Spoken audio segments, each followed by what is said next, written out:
numbers are fewer this Saturday than they were last Saturday. Last Saturday, there were an estimated 300,000 people who took to the streets in Paris and across the entire country. We're being told about 23,000 people have done the same today, of which about 8,000 are in Paris, of which about 5,000 or so are right here in the Champs-Élysées, which is in the centre of Paris. Now, on an ordinary day, this is a very popular tourist street. Throngs of people from all over the world are enjoying the heart of Paris, taking photographs. A completely different scene today.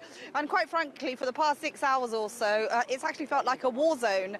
The police, as you say, have been constantly setting off tear gas. The reason for that is because they want to disperse the crowds and prevent them from reaching the Élysée Palace. Now, what's interesting is that the yellow vests are a cross-section of French society. We've seen people of all ages here, men, women, retired people, young mothers with children, and they all have the same grievance.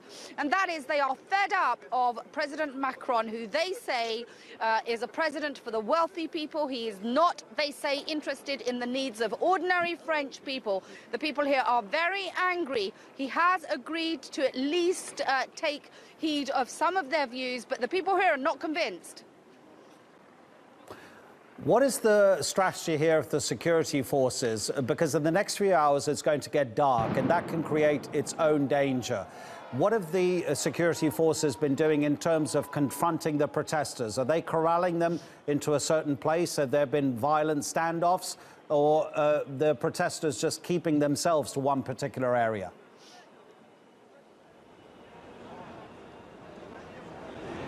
Well, the security forces certainly tried that. The idea was to have all the yellow vests converge just in front of the Eiffel Tower.